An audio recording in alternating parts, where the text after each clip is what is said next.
Alors guys, encore une défaite, mais je suis beaucoup moins énervé que contre Crystal Palace.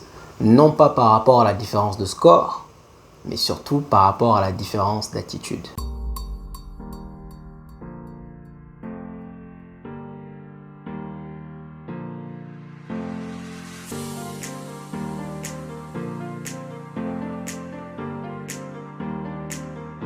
Alors guys, je dirais dans ce match, il y avait 3 tocards dans ce match contre Arsenal. Je dirais même upgrade 3 Tinky Winky. Ou alors si vous voulez, un Tinky Winky, une Dipsy et une Lala. À votre avis, qui est-ce? Avant de revenir sur la devinette, je vais rebondir sur le dossier Garnacho. Maintenant oui, je vois déjà les grandes lignes. Je sais que beaucoup d'entre vous vont dire qu'il est naze. Il tergiverse beaucoup, il ne sait pas prendre la bonne décision et le geste final pêche assez régulièrement. Je suis d'accord avec vous, mais j'ai envie de le défendre sur ce coup. Je vais vous dire que je vois quelqu'un de très prometteur. Sincèrement, je vous le dis aujourd'hui, il y a beaucoup de déchets. Là, je crois que dans ce match, il a dû avoir 8 tirs. 8. Et tenez-vous bien, malheureusement pour lui, sur les 8, je crois qu'il y a 0 cadré. Je crois que dans tout le match, en réalité, la seule frappe cadrée qu'on a, c'est celle de Casemiro qui est à 20-25 mètres. Un truc comme ça. Il a eu 8 tirs, 0 cadré. Donc oui, je suis d'accord. Je vais vous rejoindre sur le fait qu'il tergiverse beaucoup. Mais franchement, je trouve qu'il apporte beaucoup de danger. Je trouve que, franchement, les gens le comparent à Rashford. Les gens me disent que c'est comme Rashford, tête baissée. Mais moi, je le préfère, mais largement à Rashford. En tout cas, dans ses actions. Parce que, à la différence, c'est que, entre lui et Rashford, il prend la balle, il ne calcule personne. Il calcule personne. C'est, je vais aller faire mon rapporteur, et je frappe. Je m'en fous du reste. Lui, Garnacho, je trouve que parfois, il lève la tête et il essaye de passer. Malheureusement, encore une fois, les passes ne sont pas abouties. Malheureusement pour lui. Mais franchement, c'est un joueur très prometteur. Je vais faire un tout petit comparatif avec Vinicius Junior. Vinicius Junior, je me rappelle qu'avant, il tergiversait beaucoup. Son dernier geste pêchait énormément. Mais du jour au lendemain, et je crois que c'était un match contre Liverpool en quart de finale, et il a marqué 2 buts ce jour-là. Ils ont gagné 4-1, si je me rappelle bien. C'est l'un des premiers matchs que j'avais vu de Vinicius Junior. Du jour au lendemain, il a commencé donc à s'améliorer. Maintenant, M. Filio tout à l'heure en live Facebook a remarqué quelque chose de très important. La différence qu'il y a entre nos joueurs et Vinicius, c'est que Vinicius, il est parti chercher un coach personnel. Donc, c'est-à-dire qu'il y a un manque d'ambition dans cette équipe. C'est-à-dire on a 2 choses. On a le coach qui doit nous faire progresser, mais également, si on revient sur Vinicius ou alors sur Cristiano Ronaldo, on revient aussi également sur l'ambition. Qu'est-ce que tu veux devenir? Est-ce qu'un jour tu veux être dans la liste des ballons d'or? Est-ce qu'un jour tu veux être dans le top 3 des ballons d'or? Est-ce qu'un jour tu veux être ballon d'or? Tout ça, c'est une question d'ambition. Et là, ça rejoint un peu malheureusement les failles qu'il y a dans le club. Donc oui, il y a un gouffre de mentalité, on a déjà parlé dans la précédente vidéo, entre Vinicius Junior qui voulait certainement progresser, qui est parti apparemment aménager sa maison. Garnacho, oui, il va liker les likes de trucs, il se repose sur ses acquis. Mais je vois quelqu'un de prometteur et je me dis que dans les mains d'un bon coach, j'allais dire d'un vrai coach, mais bon là ça va être une insulte, mais dans les mains d'un vrai coach, je pense qu'il va passer un cap. Un vrai coach qui va être vraiment ruthless avec lui, qui va être impitoyable avec lui, qui va lui dire écoute, tu fais ça, tu fais ça, tu fais ça, tu fais ça, tu fais ça, tu fais ça. Il faudrait qu'on lui donne cet état d'esprit là. Vous savez, parfois, même à l'école, on a des personnes qui sont super douées, qui n'ont pas vraiment envie. Il faudrait quelqu'un qui va en fait les orienter, qui va leur donner faim. C'est ça le mot, qui va leur donner faim. Et donc oui, Garnacho, on le compare à Rashford. Pour moi, il essaye. Maintenant, je pense que l'année prochaine, il doit passer un cap. Ce qu'il devrait faire, en effet, c'est d'aller prendre un coach personnel, comme Maguire l'a fait avec Carvalho. Aller prendre un coach personnel et travailler encore et encore. Mais je ne dirais pas que c'est à jeter. Je dirais pas que c'est à jeter. Je dirais que beaucoup de beaux gestes, il a donné le tournis à Ben White. Maintenant, c'est le geste final. C'est des détails. Et ça se corrige. Ça se corrige, guys. Pour en revenir à la devinette de tout à l'heure, les 3 T, les 3 Tinky Winky, les 3 tocards, qui sont-ils? Bien évidemment, je vais commencer en mode crescendo par rapport à celui qui m'a le moins énervé dans le match. Le premier, c'est Aaron Bissaka. Vous vous rappelez, il y a quelques semaines, je vous ai dit, je le dégage. Oh non, c'est un bon gars. Ça, c'est l'un des problèmes du club. On est là, on s'attache à la personnalité, au caractère de la personne. C'est un mec qui parle pas, qui fait pas de vagues, qui est gentil, tranquille, pépère. On dit c'est un bon gars. Les gars, on s'en bat les steaks. Qu'il soit un bon gars, qu'il soit le meilleur ami de la reine d'Angleterre, on s'en bat les steaks. On parle de Manchester United, on veut revenir. Aaron Bissaka, les gars, il dégage. Je trouve qu'il a toujours 2 secondes de retard. C'est-à-dire qu'il percute 2 secondes après. Regardez, Trossard part, il est là en train de trottiner, et c'est là qu'il se dit « Oh mince !» 2 secondes après, putain, il va les marquer. Trop tard. Ou bien même dans les ballons, quand il y a des ballons aériens, 2 secondes de retard, c'est là qu'il saute. Le mec, tout à l'heure, M. Filio disait que c'était un attardé. Bon, je n'irai pas jusque-là. Mais 2 secondes de retard, tout le temps, bim. Les gars, il y a un mot que j'aime bien et vous savez pertinemment qu'est-ce que je vais dire. C'est ruthless. Il n'y a pas de pitié. Là, Arsenal gagne son match. J'espère vraiment que, honnêtement, au moins la petite cerise serait que City ne soit pas champion. Arsenal gagne son match. Ils n'ont pas vraiment dominé, mais je pense qu'on va y revenir tout à l'heure, mais ils ont aussi un peu été inquiétés. On est quand même à Old Trafford. Il faut pas quand même. Ils ont marqué, ils ont joué leur rôle. Il ne faudrait pas quand même se faire remonter derrière. Mais si, enfin bon, pour finir, donc Tottenham, j'espère que Tottenham va leur rendre service. On espère que City ne va pas être champion. Au moins la cerise sur le gâteau. Si on veut compétir, ruthless guys, les bons gars, les meilleurs amis de Beckham, les amis de la reine d'Angleterre, les neveux de Tom Cruise, le cousin de George Clooney, on s'en bat les steaks. Ils dégagent one by one. Et je suis désolé de vous le répéter, Aaron Bissaka, il y en a qui m'ont dit qu'il ne jouait pas à son poste. Il jouait à droite, il jouait à gauche. Les gars, à droite, à gauche. Regardez l'action où Martinelli arrive et puis il lui donne le tournis. Qu'est-ce qu'il fait? Le Bissaka que je connais, il est capable de tacler. Mais là, t'as l'impression que le mec, il est nonchalant, il sait que dans sa tête qu'il part. Il n'a pas envie. Dalot, les gars, même bien qu'on le critique, je trouve que Dalot, quand même, il prend des risques. Il prend des initiatives. Bissaka, c'est j'en ai rien à battre. Je vais te montrer que voilà, je pars à la fin de l'année et puis voilà. Donc les gens qui me disent, ouais, c'est un bon gars, les gars, il peut être le neveu de Denzel Washington, on s'en bat les steaks, il dégage. Premier sur la liste. Le deuxième sur la liste, c'est Tonton Kaz. Tonton Kaz, là, sur ce point, je vais comprendre pourquoi est-ce que Ten Hag réclame des défenseurs bons à la relance. Et il a raison, guys. Tonton Kaz, le nombre de fois qu'il relance le ballon et qu'il redonne la balle à l'adversaire. C'est-à-dire que la balle, elle arrive dans les jambes de Tonton Kaz, il relance le ballon encore une fois, encore une fois, encore une fois, encore une fois, encore une fois. Mais le pire dans tout ça, l'état stratosphérique dans cette histoire, c'est quoi? C'est que Tonton Kaz, il y a Onana qui se trouve dans la relance, on va y revenir, mais Tonton Kaz est en train de trottiner en mode ballerine, en mode j'ai tout le temps. Il a mis 10 ans, les mecs. Il a mis 10 ans, 10 piges. J'ai eu le temps de vieillir, de faire pousser ma barbe, qu'elle blanchisse, de la raser avant qu'il atteigne la ligne. Mais il est en train de... jamais de la vie, Havertz devrait être en ligne pour ce but. Jamais de la vie. Tonton Kaz, encore une fois, je souligne son professionnalisme. Je suis désolé, c'est mon gars. C'était mon gars, mettez ça en passé. Je souligne son professionnalisme. Lui et Bissaka, je souligne leur professionnalisme. Je trouve que, vu ce que vous gagnez, surtout dans ton cas, 300 000 livres par semaine, ce que tu fais, c'est indigne. C'est indigne comme prestation. Lundi dernier, tu étais le capitaine. C'est indigne. Je sais qu'il n'a jamais été bon dans les relances, et oui, donc on va pas vraiment là. Mais l'action où il trottine là et on prend le but, c'est impardonnable. Impardonnable.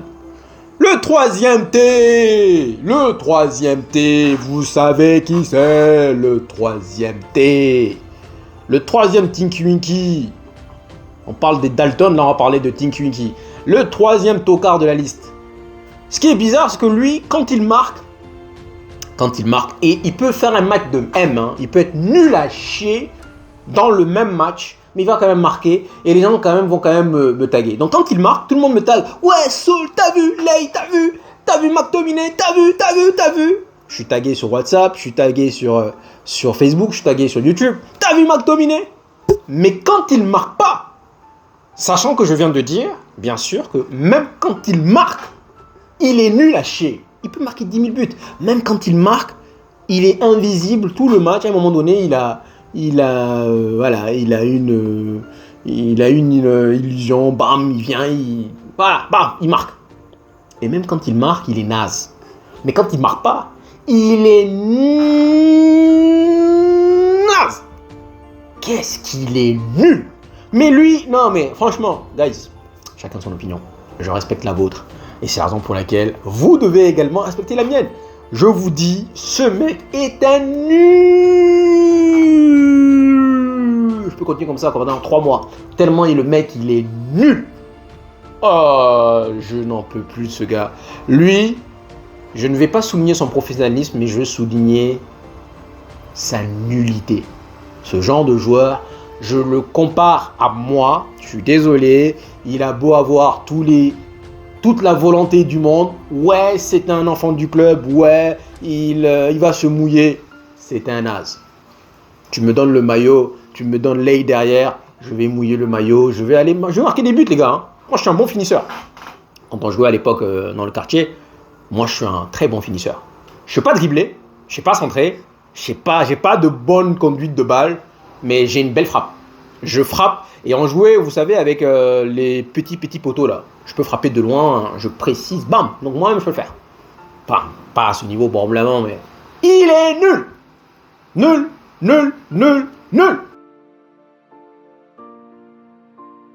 Et donc enfin, on va faire le reste de la liste.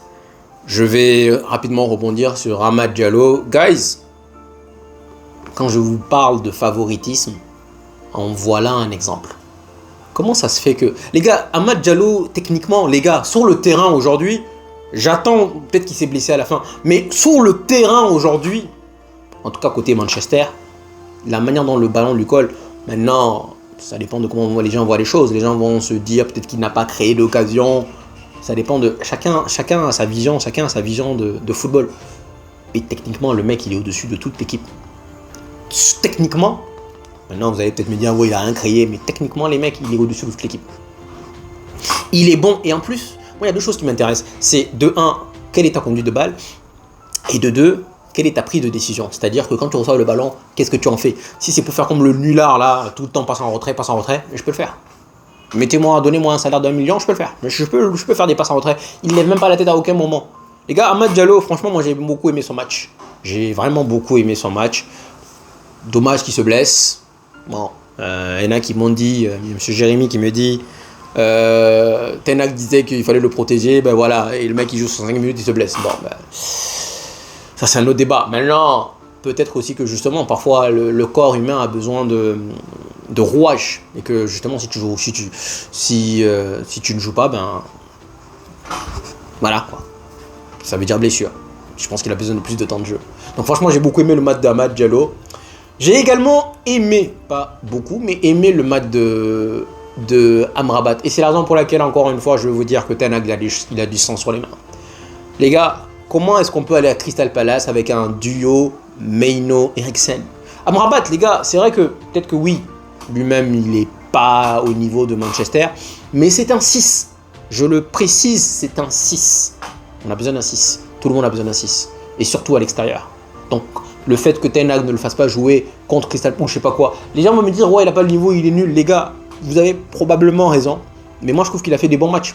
Contre Chelsea à Old Trafford, contre Liverpool à Anfield, il a fait des bons matchs. Maintenant, oui, si c'est pour le mettre à la 93e minute et que derrière tu lui dis vas-y, débrouille-toi, démerde-toi. Oui, encore une fois, on revient sur côté favoritisme Ten Hag. Côté favoritisme. Et c'est ça le problème. Dans son management, c'est ça qui n'est pas bon. Dans son management, c'est pas bon. Du tout, du tout, du tout, du tout, du tout, du tout. Dans son management, il y a aussi le fait de faire passer un cap à un joueur. Je pense que Mainoo et Garnacho sont de très bons joueurs. Malheureusement, ne deviendront pas d'excellents joueurs sous Ten Hag parce que Ten Hag n'est pas capable de les faire passer un cap. Maintenant, il faut aussi souligner le fait que Ferguson avait pris Queiroz et je pense que c'était notre meilleur football sous Queiroz. C'était pas forcément grâce à Ferguson, c'était grâce à Queiroz. Donc, peut-être que ça, il peut encore y remédier. Il suffit d'aller prendre un assistant. McLaren, je pense que c'est un has-been. C'est un has-been. Donc, Amrabat, bon match. Pour moi, franchement, on aurait dû l'utiliser plus. Les gens vont dire que c'est un nul, mais moi, pour moi, honnêtement, je vous dis clairement, il n'a pas eu beaucoup de temps de jeu. Et là, c'est encore dû, malheureusement, au favoritisme de Ten Hag. Donc, Amad Diallo, Amrabat. Dalot aussi, j'ai aimé, ouais, je trouve. Dalot aussi, pas mal. J'aime bien les joueurs qui prennent des risques, qui prennent des initiatives et qui, sur un contrôle à un moment donné, c'est juste la dernière passe. S'il la glisse à Amad Diallo, c'est magnifique. Mais bon, bref. Dalot, franchement, moi je le garde, j'ai déjà dit. Je pense qu'il est un peu fatigué, mais pour moi, vu la saison, il y a Mainoo qui rentre dedans aussi, mais je pense que Garnacho, que Dalot est vraiment candidat. Ensuite, Evans, Evans, je n'ai pas grand chose à dire. J'ai pas grand chose à dire sur Evans. Je trouve que voilà, c'est un match coup-ci, coup-ça, j'ai envie de dire. Donc, Onana, il a fait de beaux arrêts, Onana. Et la différence entre Arsenal et Manchester, c'est qu'Arsenal, ils font des tirs cadrés. Nous, on ne cadre pas. On a fait une seule frappe cadrée, c'est honteux. Honteux. Donc Onana, il a fait quand même quelques arrêts quand même qu'il faut faire. En fait, Onana, tant que c'est dans les airs, ça va. Mais quand c'est au sol, il y a but. À moins que ce soit sur lui, bien sûr. Donc Amrabat, Mainoo aussi, j'ai bien aimé. Mainoo, il est trop technique, les gars. Il peut pas jouer 6. Et ça encore, c'est cruel de faire jouer un tel talent en 6. Merci Ten Hag. Merci Ten Hag. Ensuite, McTominay, on en a parlé. Garnacho, on en a parlé. Højlund. Beaucoup disent qu'il est limité, c'est pas un attaquant. Et là, je vais rejoindre M. Abdel qui disait que c'est une question de confiance. Il n'a pas tort. C'est une question de confiance parce que, les gars, est-ce que vous vous souvenez quand même les buts qu'il nous a marqués? Le deuxième but qu'il nous met contre Galatasaray, où il prend la balle du milieu de terrain et à la fin il finit avec un piqué, c'est du talent. Rashford, il allait tirer. C'est du talent. Pour moi, tout celui qui pique, tout celui qui réfléchit avant de tirer, qui place sa balle, c'est du talent. Il cogite avant de tirer. Donc pour moi, Højlund n'est pas si nul que ça. Pour moi, Højlund, c'est un bon joueur. Malheureusement, il n'est pas bien servi. Mais je vais vous rejoindre sur le fait que ces appels de balles ne sont pas bons. Et je vais vous donner la preuve. Je regarde les appels de balles de Ethan Whitley qui rentrent. Franchement, je trouve que le petit, il est trop fort. Ethan Whitley, il fait des appels, mais tranchants entre les défenseurs. C'est juste qu'on est entouré de tocards, de Tinky Winky. Et bien malheureusement, personne ne le voit. Les appels de Tinky... Oh les gars, je suis contaminé par Tinky Winky. Bref, les appels d'Ethan Whitley sont beaucoup plus tranchants que ceux de Højlund. Et là, encore une fois, on va le mettre dans la même case que Garnacho. On voit la même chose depuis quasiment 6 mois. Garnacho également. Mais ça stagne. On ne passe pas le cap parce que je pense que Ten Hag, malheureusement, n'est pas capable de les faire franchir ce cap. Et donc, voilà, on a fini. Kambola, j'aime bien aussi, les gars. Je sais que oui, il s'est fait tartiner la dernière fois contre Bournemouth. Mais Kambola, moi, j'aime bien. Franchement, c'est pas un joueur qui va être titulaire, mais lui, je le garde. Je trouve qu'il est agressif, il va haut sur le terrain, il est rapide. Je le garde, Kambola. Je le garde. Donc, guys, je pense qu'Arsenal, globalement, on parlait de 8-2, tout ça. Bon, bref, ouais. Je pense que même les supporters étaient inquiets. Ils étaient assez inquiets en sachant pertinemment que c'est Old Trafford et qu'ils pouvaient perdre le titre. Ça fait quand même 8 ans qu'ils ne sont pas venus gagner chez nous. Donc ils ont gagné, ils ont marqué leur but, ils ont joué la sérénité tranquille. Maintenant, j'espère vraiment qu'ils vont aller décrocher le titre. Parce que sincèrement, City, ça commence à me les gonfler. Donc bonne chance Tottenham. C'est con quand même, hein, il faut compter sur Tottenham. Ton ennemi juré qui n'a plus rien à jouer et qui ne va pas forcément envie de te voir. C'est un autre débat. Donc, il n'a pas forcément envie de te voir être champion. Donc, ton ennemi juré, vas-y quoi. Normalement, City lui réussit bien, mais bon.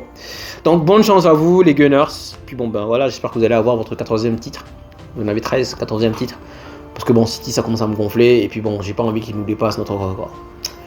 Donc voilà, demain je vais faire une vidéo. Je vais revenir un peu sur les propos de Gary Neville juste avant le match. Qui disait un peu pourquoi est-ce que Ten Hag devrait rester. Donc demain je reviendrai dessus. Et puis en dehors de ça, merci guys. Hein. Ça a été une défaite.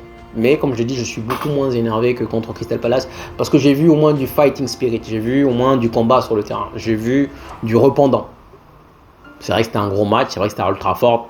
Il faut surtout s'inquiéter à domicile, à l'extérieur, avec les petites équipes contre Brentford et tout. Mais voilà. J'ai au moins vu l'attitude. Maintenant, c'est juste la qualité qui n'est pas au niveau. Merci guys de m'avoir écouté. Et puis bon, bah, je vous dis, prenez soin de vous. Et puis je vous dis à demain. Ciao, ciao.